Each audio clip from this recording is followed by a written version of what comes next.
When I had just graduated from high school, I worked at a McDonald's for the summer before college. My name is Jess, and this took place probably almost 10 years ago now.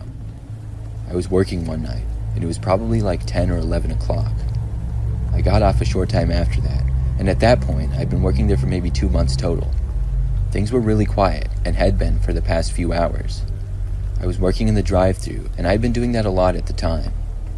A car pulled in, which was the first one in at least 5 minutes. When they stopped at the intercom, I spoke and asked to take their order. There appeared to be a man driving, and instead of ordering, he just asked, "Is this Jess speaking?" It caught me off guard. Was this somebody that I knew? I didn't recognize him. How could he know my name? I paused before saying, "Why are you asking?" He responded by saying that he knew it was me and he recognized my voice. I asked the man if I knew him because I was 90% sure that I didn't. He responded by saying no, I didn't know him. I asked the man if he was going to order anything, and he paused, and then he said he would just see me later tonight, and then drove off. He sped through the rest of the drive-thru area after that. It was an extremely weird thing to happen, and I hoped that the man was just joking. I worked for maybe only 30 minutes or so after that, and then I was off for the night. I lived at my parents' house back then, which was about a little under a 10-minute drive from the McDonald's that I worked at. Afterwards, I drove home. My neighborhood was pretty typical, but when I pulled onto my street, I drove down to my house, which was the fifth one down from the end. I saw a car parked out right in front of my driveway, but to the side between my house and my neighbor's. I had never seen it before. My heart started to race. I realized that it was the same car that had been in the drive-thru. I guessed this guy was serious when he said he would see me later. But who was he, and how did he know where I lived? I pulled into my driveway, which is something that I instantly regretted. I saw the car start, and then begin going into reverse. It parked so that it was completely blocking me in my driveway. I got out of the car right then and there, and sprinted for the front door of my house. When I got there, it was locked. I started banging on it and trying to open it frantically. My keys were somewhere in my pockets, and I guess I was just so panicked that I didn't think to grab them. After probably 10 seconds, which felt like an hour, my mom opened up the door. I got inside, slammed the door shut, and then locked it. Then I explained to my parents what had happened. We looked outside, and the car was still there. My dad then took a step outside.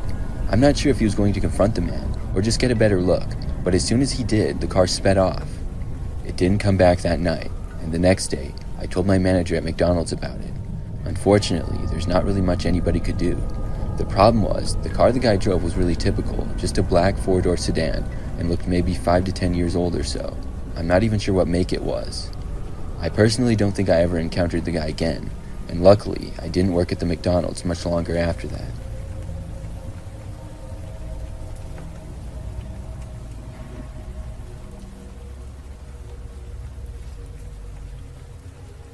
Like most people, I've been to McDonald's probably over 100 times. Last year, I lived in an apartment building that was within a walking distance of a McDonald's. It was right down the street and then across another one. It took maybe 10 minutes at most for me to get there, and I took advantage of this several times on late nights when I was really hungry. One night, a few months ago, it was really late, but I was starving. I think it was a Friday night, and I had been out late. I got back home, but wasn't really that tired. However, I was starving. I walked over to the McDonald's and then went inside and ordered on the touchscreen that they had. Nobody else was in there at this hour, and when I got my food, I took the bag and left to walk back to my house. This McDonald's had the back parking lot up against a wooded area. It was kind of on the edge of the shopping area, and then it led to a more residential area, which is where my apartment was. There was a long sidewalk that went along the side of it, and I would walk that and then cross the street. As I was walking down the sidewalk all by myself, I soon started to hear footsteps behind me. They were maybe 100 feet back, so pretty far. I'm not sure why, but I looked behind me. Maybe it was because of how quiet things were. There were really no cars on the road, and nobody else was out walking for sure. When I looked though, I saw a man dressed as Ronald McDonald, the full suit and everything. It wasn't Halloween time either, so this was super strange. Why was there some guy dressed as Ronald McDonald at 1 o'clock in the morning? He was walking behind me on the path, as if he had just emerged from the woods or something. Eventually, I crossed the street. I didn't expect Ronald McDonald to cross as well, but he did. He was still pretty far behind me, but the longer I walked and he remained behind me, the more nervous I felt. Eventually, I made it back to my apartment complex. The guy was still following me, and still about the same distance behind.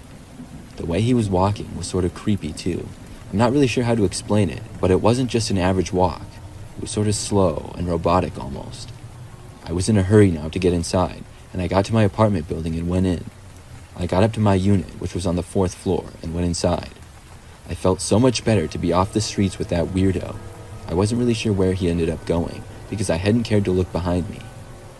I went into my bedroom in my apartment and looked outside.